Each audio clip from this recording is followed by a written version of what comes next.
Good morning. Hi, everyone. Welcome to this week's episode. Today, I have a special guest on my show, and her name is Katie B. And she is an author, motivational speaker, a coach, a yoga instructor, a retreat facilitator, and so many things. And recently, I discovered her book, Cheers to Chaos. I haven't finished it yet, but I was so inspired by her book. And she is actually a local San Diego woman too. So I reached out to her and invited her to come on because I think her story is just so inspiring and she does so many good things. And I am so happy to have her on. So welcome, Katie. Thank Thanks you for so being much. here. Yes, yes. Thank you for having me. I feel like it's been a while since I've gotten a chance to like sit and chat and just talk about the book. It came out like a year and a half ago, and so I think I went on a big spree about talking about it, and then things have cycles, so I took a moment to step back. But what's important to me about it is that the second part, the subtitle, is eight tools for the puffy-eyed and powerful. It's one of my things like we can hold both emotions at the same time. And so the book chronicles eight different parts of my life that are lessons, if you would. There's like a journal question at the end of each one in a self-help kind of way because I'm such a self-help junkie, and I only reason that I do what I'm doing for so long is because I love that work. And each of the chapters tell a different tale. And so my hope is that my puffy-eyedness, my sadness matches also my powerfulness, because I know that especially as women, we have so many emotions, and it's so nice to be able to hold both at the same time. I just recently had a friend whose parent passed away, and she said to me, like, it feels weird to laugh. I feel like I shouldn't be laughing. And I'm like, well, you can hold both at the same time. You can hold the grief of the loss of this person from their body, but you can also be okay to laugh because that's what they wanted. Part of my journey started when I was a very, very, let's just say, when I have kids, if I have a girl, she's coming back to get me because I was a horrible, horrible kid. I pushed all of the boundaries. I was an emotional butthole, and the big shift in my life that was a defining part of the story is that my mom passed when she was 43 of breast cancer and I was only 14.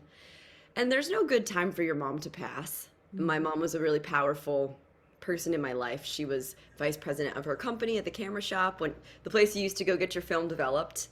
Um, Mm. and then she loved her job, loved what she did. She was a big family woman. So to see someone that was in my life, such a person I respected, just literally go like this. And then that was it. Like you're so used to sitting next to someone. You and I, like, we're watching our chest rise and fall subconsciously. We don't see it, but we know it's happening as we breathe in and we breathe out. And to just watch this powerful woman in my life, like, just exhale and not inhale again. It was life changing for me in many ways. Obviously, losing your mom is hard. Losing your mom when you're a hormonal, angry teenager is worse. I always said that I wish that knowing what I know now, if I had just been a little older when she passed, maybe I wouldn't have been so mean about the stupid things that your little world cares about when you're 14. But um, watching her take her last breath kind of sent me into this very long spiral of how do I make each of my breaths count? Because I think death is a gift, whether it's one of your family pets that die early for the kids to like see that, or like losing someone earlier in life is a gift. It's the opportunity to not you realize that your breaths are limited, and how do you use them? Sometimes, as the book will chronicle, I took it. People say I burned the candle at both ends. So I partied a little too hard.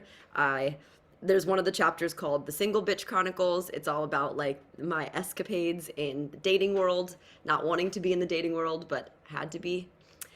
And then there's also moments where I do what I do now. Again, you can have both at the same time, but really realizing that yoga, movement, any sort of techniques in that way are the key to a really balanced life. We can have the fun, but we also need to have the practices of reflection, of meditation. And I hate to use that word because I think there's such a stigma around the word meditation, but some sort of grounding practice, whether it's your morning walk with your dog, whether it's just saying 3 things you're grateful for in the morning to your family, your partner, or your friends, whatever it is. But that meditative practice of coming back to not wasting your breath and wasting your time has been basically my entire life. My company is called Be Inspired. And so it comes from watching my mom take her last breath. The Latin root of the word inspired is inhala and spira. It means to inhale and take life in. So to live a life inspired is to not waste the inhale, to take everything in. I sometimes in an actual class will say to people, like, pretend that you're smelling your favorite candle or your favorite cup of coffee or tea in the morning. Like, that's the way to savor breath and to not let it pass. One of the big things with the book that I hope to get across is to make people feel like they're less alone. So whether that's in my classes that I teach now in person in San Diego, I teach some at Core Power. I've always loved it there. I teach some at this boot camp class called Revel. Whether it's that way, like teaching them to savor it, or whether it's just through the Monday mantras that I do online, these once a week themes for you to repeat. If you're not familiar with the word mantra and you're listening to this, mantra means mind vehicle. So mantra, mind vehicle in Sanskrit. And it's something to make sure that your head isn't filled with all negative things all day. So it's something to hold on to. My one last week was like, every day in every way, I am getting better. And it kind of is like a song for me. I was having a pretty bad, full moon time recently, and everything just felt hard. Everything felt like it was falling on me. And like, I know that it's a mind state that I need to work to shift. And I know that over time it will shift. But one of the tools that I'll use is take a mantra. Even if it doesn't feel right, like completely 100%, I just was like singing to myself, okay, Katie, every day in every way, I'm getting better and better. Every day in every way, I'm getting better and better. Right. I Now, love mantras. I feel like you can trick yourself into that positivity and that positive state, right? Even if you don't truly feel that positive in the moment, but it's kind of like a forward leap, right? yeah. And mantras are a tool. So when I think it was 2 days ago, I was feeling really overwhelmed and loaded. I was like, oh, everything is falling on me. I have too much to do and accomplish. And like logically, I know that will change, but emotionally, I was still feeling that way. So the mantra was, like you said, it's almost like repping the muscle. So, when I teach someone in personal training, you can't just do one squat and you have a perky butt the rest of your life. You have to keep Unfortunately. Yeah. right? You can't do one push up and you've got strong arms and chest and abs the rest of your life.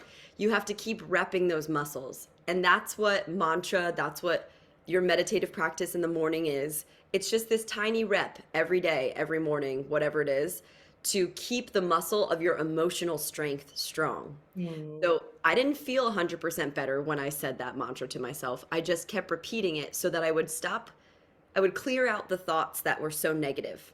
Researchers believe that we have 3 to 5 thoughts in our head at one time. Some are subconscious thought and some are conscious thought. But if the mantra can be one of them, one of the 3, then at least the other 2, won't be as loud, or if they're negative, they won't take up as much space. We can't change what thoughts come in, but we can change what thoughts we give weight to. And that's why mantras are so beneficial. It could also just be like, this week I was thinking about how I don't know with my business the next step forward. I don't know how to get to where I want to go. And so one of my mantras I just kept repeating to myself to make myself feel better was like, I have faith in the future. I don't know how I'm going to get there. But me stressing about the nitty gritty details today is not going to help my mind state and my vibration.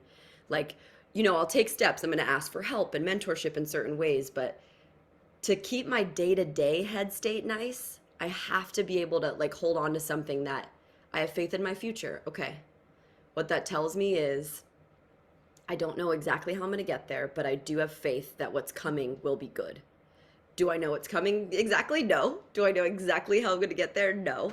Right. But And we I, don't have to, right? We don't have yeah, to know how, but the worrying, I feel like it takes you out of the present moment. Like you're not here, you're just in the future, but it doesn't help you because you're just like trying to figure things out without getting anywhere. So, yeah. yeah. And there's so much value in whatever your state is in the moment. So if I'm like too anxiety stressed about the future, then my state in the present moment is like, cluttered and anxious and upset. So I'm giving that out to everyone that I meet. Mhm. That's being sent out. So if Yeah. I can focus my energy more on I have faith on what's coming, then I've got more of a grounded, a more Mhm. receiving energy. And then maybe the person that's going to help me get to my next step, because I'm so grounded in that moment, I meet them. But if I'm Yeah. cluttered and wound up, I wouldn't have met them in Oh, I quite totally so believe, well. in energy. Yeah, that's exactly what it is. If you have that good energy, you're going to attract these things to you versus being like all stressed out and yeah. One of the tools that I often use is like I pretend that my future self, maybe 10 years in advance, um, has like literally come down. So in my meditation, I'll just sit there and I'll pretend that myself from 10 years from now has dropped in. And they've said, okay, Katie, everything you're doing today is going to add up to what you're looking towards. Like, fear Mhm. not, have faith in your future, and trust that what the good stuff you're hoping for is coming, even if you can't see how you're going to get there yet. And so I just visualize and I really like, okay, if I knew that without a shadow of a doubt, how would I act today Oh, differently? I love that. Yeah. I would be so much more graceful with myself. I would give myself more credit. Maybe I'd laugh a little more, have some time to joke with people. It's just like a way for me to change my state immediately. How would I act if I knew that what I was doing was going to work? Yeah. Because no one knows, but the way your state in the moment matters. Who you are Right. now matters, right? I think it's Baron Baptiste that says like you're either now here, Nowhere, now here, or you're nowhere. It's the difference Mm. between moving the space, right? You just move the W over. So you're either now here or you're nowhere. And nowhere's no one wants to be nowhere, right? We'd rather be now here, but that space we create by just taking a few breaths, by visualizing my future self. Um, Another one that I'll do, and I talk about this in the book. So I had Bell's palsy, which is a facial paralysis. About 40,000 people a year in America every year get it. So it's common enough that some people have heard of it. You don't know like actually big famous people like George Clooney and Angelina Jolie have had it, but when they get Wow. this facial paralysis, they go into hiding. So for me, like I couldn't. I had to keep working. And your face is like stuck. So the left side of my face would move, but the right side, my eye was stuck open. My nostril wouldn't move. My mouth was stuck in place. So, like, to eat anything, I had to close my mouth with my hands. Or, like, if I drank, it would fall out the right side if I forgot to close it. And then, not to mention, of course, you have to keep your eye lubricated. So, I had to put drops every minute in my stuck open right eye, or I had to tape it shut like a pirate. Then this lasted for about 6 months in my late 20s. And if you looked at me from the outside, we'd be like, wait, she's like a beacon of health. She's a yoga teacher. She, sleeps well. She exercises. But we never know what emotional stress we're taking on. And I can't go back. I've thought about it many times. Like, I can't pinpoint exactly what happened to make my inflammation, the Bell's palsy, happen. See, what happens is the nerve gets so inflamed that it doesn't fit into the hole of your skull. So it's so inflamed it can't fire and make the nerves in your face work. So no one knows what causes inflammation exactly. It's just small things over time that we decide to let hang out, right? Cancer is inflammation. It's inflamed parts of the body too. I can't look at my mom and be like, oh, this is exactly why you got breast cancer. We don't have that understanding. We just know that stress over time contributes to inflammation. Inflammation creates dis-ease in the body, whether it's cancer, Bell's palsy, whether it's a low immune system, whatever it is, right? So when I had this facial paralysis, everything that I thought was a healing modality I was doing, and I was still had it. So I had to like change it up completely. One thing that I really got in the practice of doing, and anyone can do this, is 3 things to consider every morning before I get out of bed. And then because I was trying to heal, I did it at night before bed too. But the triple G, tried G gangster. My first thing is I think, okay, what am I insanely grateful for just today? So a unique thing. It has to be different every day. I'm really grateful for the space heater in my bathroom. Let's just say that, okay? And then I would sit in that gratitude and let it fill my emotional body up. So if you're doing it yourself, you would think like, I want to feel that gratitude. Maybe if your space heater isn't enough, you think of like your animal or your best friend or your partner, and you let it fill you up. So then I take this good feeling, I start my morning this way, and I give it to one person because I fully believe that giving is a key component to any human's happiness. So I think about maybe my dad across America on the East Coast, or maybe one of my good friends who lives in Italy. I think of someone that I can just send that gratitude feeling towards. So not only is my body now in that space of feeling grateful, but it's also in that space of giving back.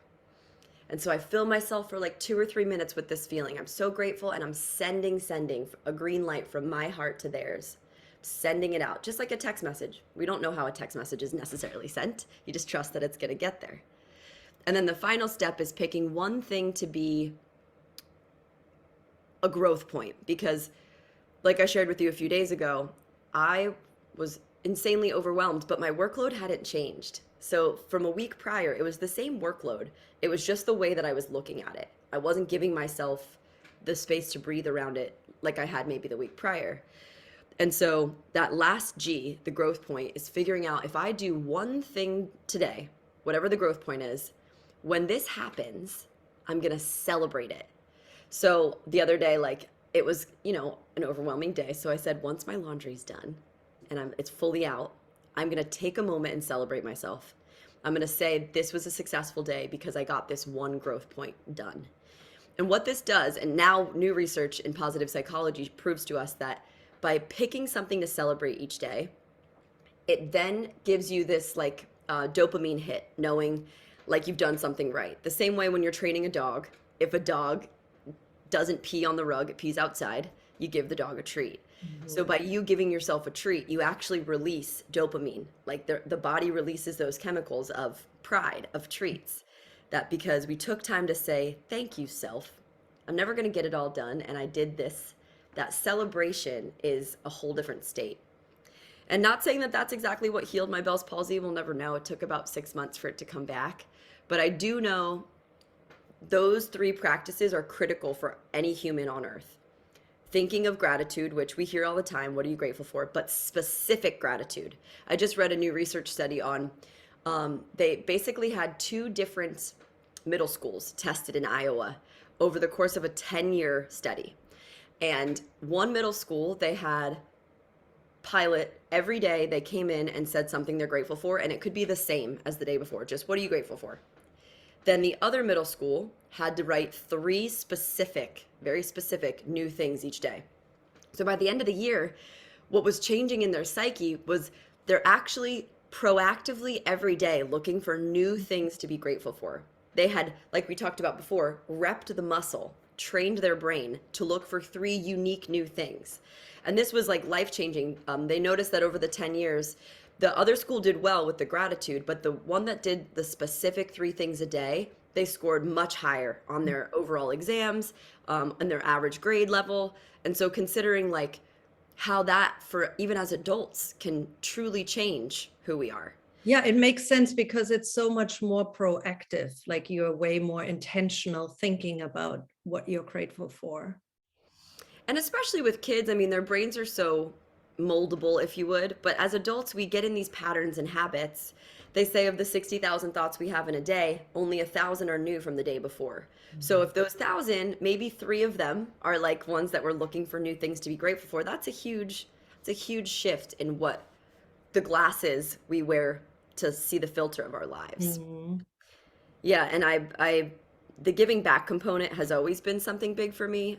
Because of my mom's breast cancer, I lead international retreats for a living.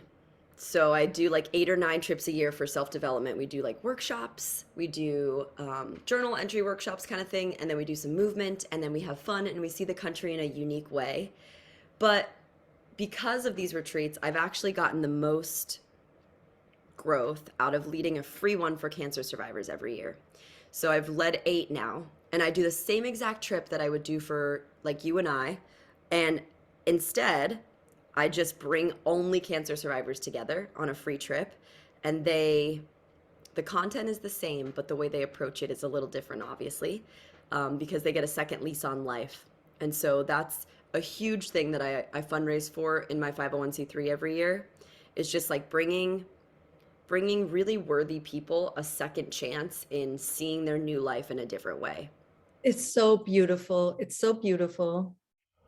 Thank you. How many people do you have on average joining that trip, and where do you take them usually? So it's about 20 to 25 people, and we drive down to Ensenada. So Hmm. probably like 2 hours south of San Diego. And we just drive, and which is great because the bus for me, that's the fun part, is getting to know people on the bus. And then we stop at an orphanage down there, which my charity also fully supports. So there's an orphanage down in Ensenada right next to where we stay that has anywhere from 40 to 60 kids like floating in through the foster care program, through like if their parents, if the Mexican government has deemed their parents unable to parent them, a lot of kids will be there for like a 3-month trial period. And if the parents can get their act together, and if not, then they'll just keep the kid and put him up for adoption. But we like single-handedly fund them. So there's a lot of work always to be done.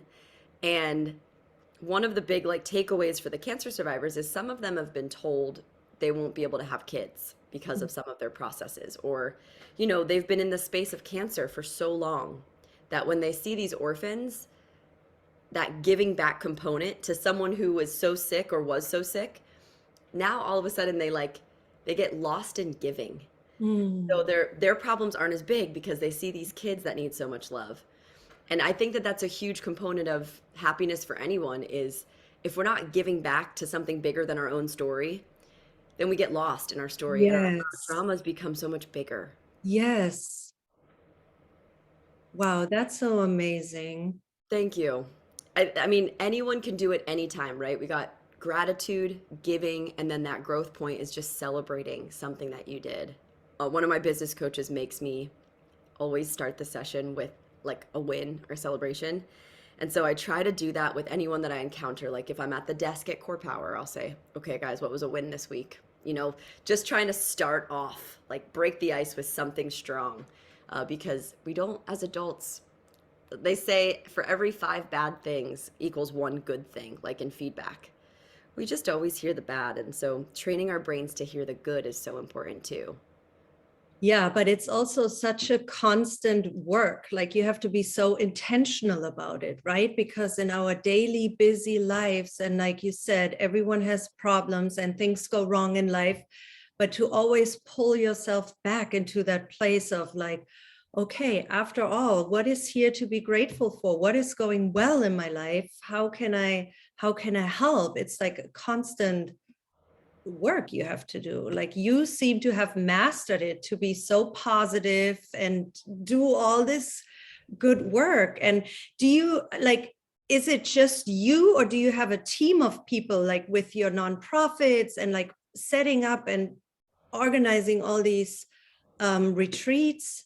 Like it seems like you do Yeah. a lot.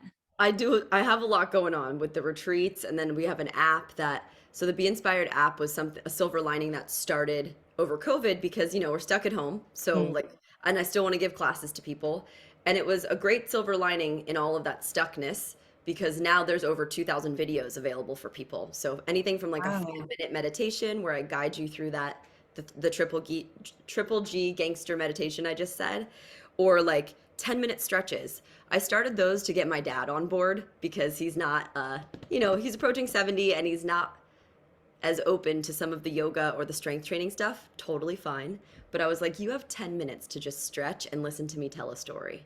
I Mm. tell like a motivating story and people just sit and stretch. And it's wonderful. Anyone has 10 minutes. If you don't have 10 minutes a day to like better your future, then you really have to realign your priorities, because that 10 minutes a day is so good for preventative medicine for your body and your mind.